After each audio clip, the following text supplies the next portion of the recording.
This is the Momentum Podcast. So I haven't done this in forever, recorded it in the car, and now I find myself doing it 2 times in a row because I keep driving around, and I've been driving without the radio, without podcasts, and I find myself organizing thoughts and processing and getting insights that then I feel compelled to share. So I'm excited to share this one with you.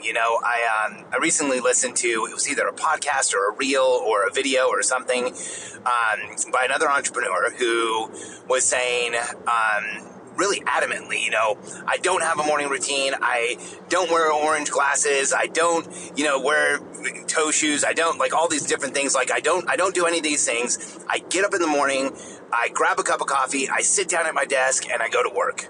And, I think for so many of us in the entrepreneurial world, especially those of us who are towards the earlier stages of our entrepreneurial careers, that sounds admirable. It sounds like, man, I want to do that. I'm going to get up. I'm going to get coffee. I'm going to get to work. I'm going to put my head down. I'm going to work as hard as I can. I'm going to just keep doing the same. I'm just going to keep pushing, and I'm going to get there. And that's how I'm going to get there. And in a lot of ways, that's absolutely true. Is that as an entrepreneur, you do have to put out a ton of energy and a ton of effort to get a business off the ground, to get things going, to get things moving, to be able to make the difference that you want to see in the world.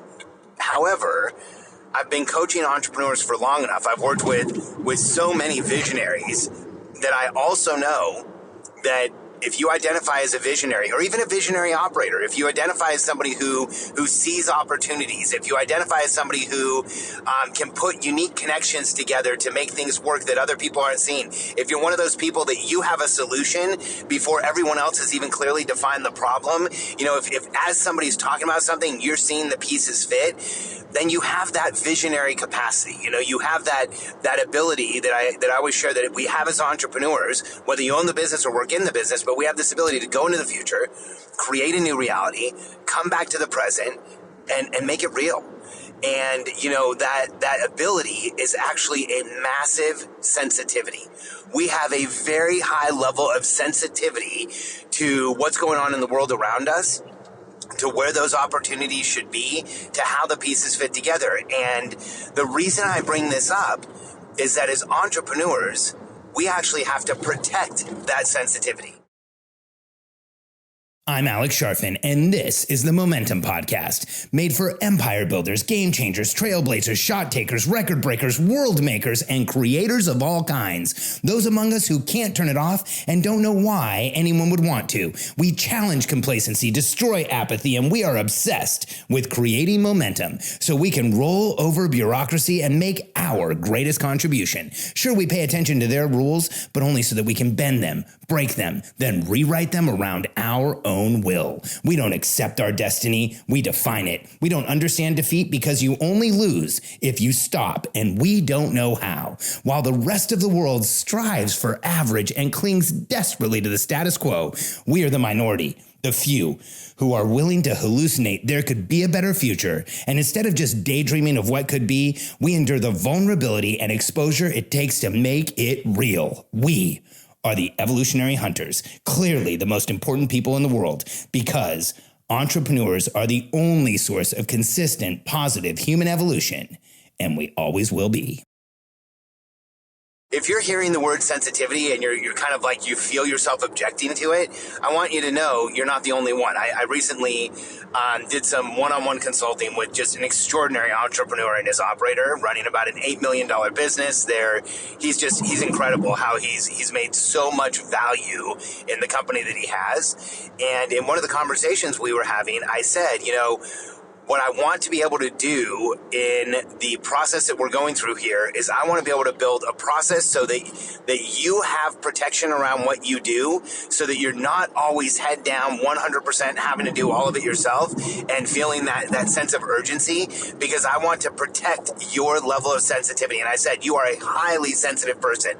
And when I said it, I could both see and feel that there was some energetic pushback there. Because here's what I think happens to us as entrepreneurs. When we hear the words, you're sensitive, that's actually seen as a negative. we actually have created a framework, most of us, many of us, a lot of the entrepreneurs I've worked with, myself included at one point in time, where if somebody was to have referred to me as sensitive, my immediate gut instinct, my reaction in my head, the things that I wanted to say or maybe even would have said would have been, I'm not sensitive. I can get through all kinds of stuff, and look at the things that I've done, and look at, how much I do on a daily basis, and look at all the space that I hold for all this team on a daily basis. And so, I would have seen sensitivity as a negative. And the whole reason I'm recording this podcast is I want to help you potentially reframe the feeling that sensitivity is a negative. In fact, here's how I see sensitivity when it comes to us as entrepreneurs. Our sensitivity allows us to identify opportunities in the world. Our sensitivity allows us to see the deficit that we can fill with a new product, with a new solution, with something that we can create that doesn't exist today. Our sensitivity allows us to look at a market and say, here's the thing that's missing that no one else has seen. And when we are early in our careers, we do a tremendous amount of tactical work to get things off the ground. And so we are conditioned to continue doing that tactical work. We're conditioned to stay in that space. We're not conditioned, and dare I say, we're rarely even encouraged to protect our sensitivity to be able to see the things that we see as visionaries. And we're rarely told that, hey, if we're willing to take time, take space, create systems around us that support us, like a morning routine and a planning system, and we're willing to do the things that support us, like self-care and eating the right foods and staying hydrated, that our ability to have that sensitivity actually increases. Because here's what I know about working with entrepreneurs. The higher the level of pressure and noise, oftentimes the less sensitivity we have to what's going on around us. And, this is actually scientifically proven. When we get into a place, when there's a lot of pressure and noise, if we get into a place, even before the fight or flight symptoms are triggered, even before we get into that place of anxiety and anxiousness and adrenaline, even before that, when there is a lot of pressure and noise, when there's a lot of things going on, when there's an overwhelm in a situation, we know that as human beings, we tend to see less possibility. Our time horizon into the future actually pulls closer. We see less distance into the future instead of more. We see a narrower set of options that we have, and that all limits our ability to be a visionary thinker. That all limits our ability to see the next opportunities for our companies. That actually can get to the place where we don't see opportunity. And so if you've been in a place, or if you are in a place where you don't feel like you're seeing the same types of solutions, or maybe you're in a place where either your business has plateaued or things have plateaued for you in another area of your life, and you have been in that cycle of head down, I'm going to work 100% of the time, I'm just going to keep pushing, I'm just going to keep going, I want to give you permission, and I also want to give you the encouragement to pull up and to create some space and to go on a walk and to allow your mind and your body to process the opportunities that are around you and to start seeing what's going on around you. Because here's what I know about working with wickedly successful entrepreneurs. And I've had the privilege of the opportunity to work with so many incredibly talented entrepreneurs, but there is a 100% commonality with all of us. When we are willing to lower the pressure and noise in our lives, when we are willing to stop that cycle of, because I used to do everything, now I have to do everything, or the even more vicious cycle of thinking about the times in our past where we put up with way too much and we had so much going on, and it felt like it was almost impossible, and then we finally created a breakthrough. That actually conditions us to continue to feel like we need all of that pressure, all of that noise in order to create a breakthrough. And there's an eventuality in our careers where, as entrepreneurs, we don't have to do fail forward, fail fast. We can actually start succeeding, and we can succeed consistently. And once you start actually building a company around you and building a team and getting the support you need, all of those things are meant to create the space and time for you to be even more of a visionary. And the connection that I believe so many visionary entrepreneurs miss is that when we actually have space and time, that's where we envision greater outcomes, where we actually create a lowering of pressure and noise. That reduction of pressure on our nervous system actually allows our mind and body to work together to feel into and then to visualize and see even bigger opportunities and outcomes.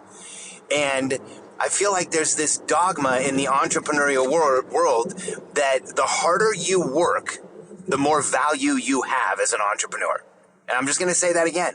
And I've seen it over and over again, this dogma that the harder you work, the more value you have as an entrepreneur.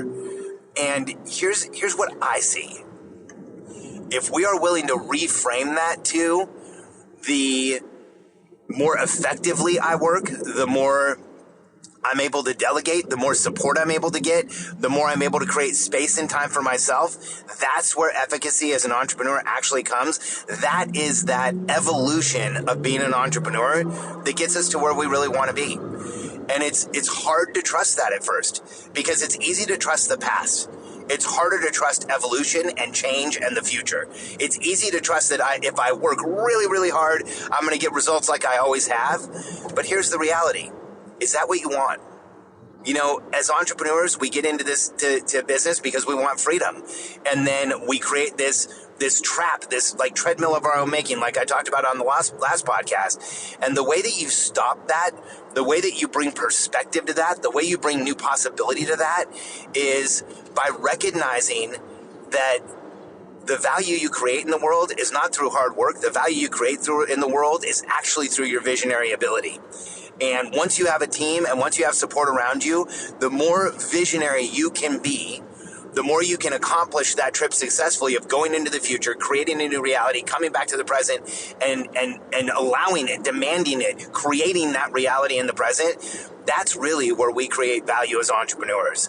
And so, there is some merit to head down, I'm going to work every day, you're going to get results.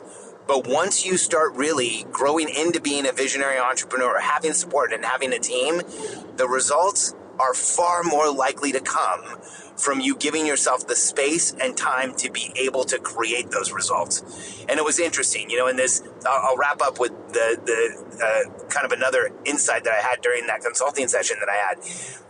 I did an 8-hour consulting session with this group and we split it into 2 4-hour periods. And at the top of every hour, I made sure we took a break. And the reason I didn't feel like I necessarily needed a break. I never feel like I need a break when I'm consulting. I used to go 6 hours at a time and everybody in the room would be worn out and I would still be ready to keep going because I love doing it so much. But when I look at what actually happens to us as entrepreneurs, to us as like continuing to go head down, continuing to put all the pressure on.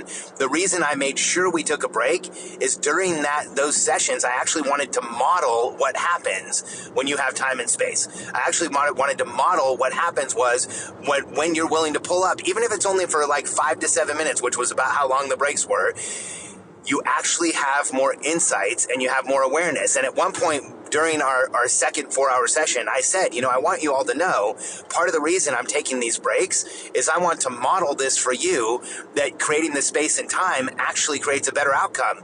And they immediately said back, well, it's interesting you said that because we never used to do that. But now in the past few meetings we've had in our team and with our clients, we've been taking a break at the top of the hour and it's so much more effective. And we can see why getting up and moving around a little bit actually creates like a better outcome.